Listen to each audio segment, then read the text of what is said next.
remercier la présence de toutes les Sénégalais et toutes les Sénégalais qui se sont réunis aujourd'hui afin de parler de même langage dans l'optique de donner un avenir meilleur pour notre jeunesse. Notre objectif, pour moi, c'est très simple. C'est juste mettre en place un espace privilégié dédié à la création d'entreprises.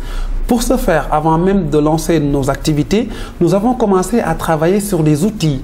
Ces outils-là vont permettre aux jeunes d'être connectés à un site internet avec une panoplie de concepts qui vont éventuellement leur permettre, en tout cas, d'avancer dans la concrétisation de leur projet. Le message que je peux lancer éventuellement à tout Sénégalais, c'est juste d'œuvrer pour la bonne marche de cette initiative. Notre objectif, c'est vraiment de mobiliser la jeunesse sur les questions de l'entrepreneuriat pour les accompagner vers l'autonomie complète et vers un plein développement de leurs activités.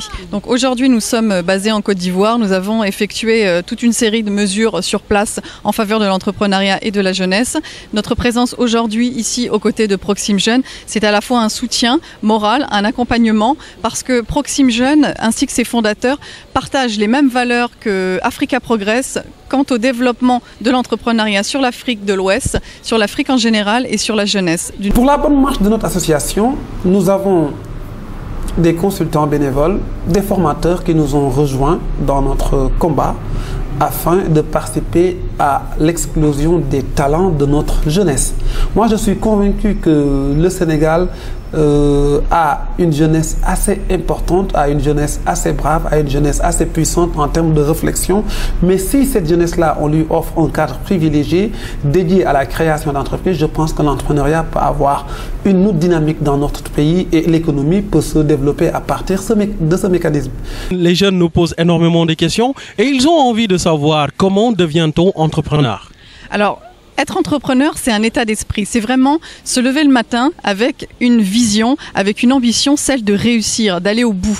Pour être entrepreneur, il faut être persévérant, il faut être déterminé, il faut avoir le goût du challenge, il ne faut pas avoir peur des difficultés non plus. Il faut avoir aussi un sens du rêve et de la projection. Un entrepreneur, c'est une personne qui rêve à un avenir meilleur. Et je dirais même plus, le rêve est à la portée de tous.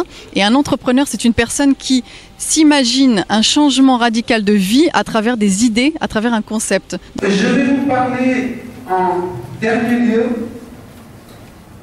une activité de suivi que nous avons aussi développée pour inciter nos formateurs bénévoles à faire de la réflexion pédagogique ou bien à faire un suivi pédagogique de l'ensemble des activités de Proxime Jeunes. Je vais terminer sur les concepts.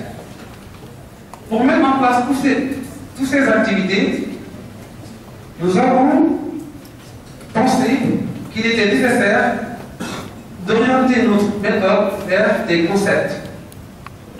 Pourquoi des concepts? Nous nous sommes rendus compte que si on met en place des personnes, on les pousse à réfléchir, nous pourrons arriver à fédérer toutes les capacités de ces personnes-là afin de propulser le développement de notre pays. Il arrive que des jeunes montent leur projet, mais dans la validation, ça devient tout à fait un problème. Est-ce que vous avez des solutions à proposer à ces jeunes?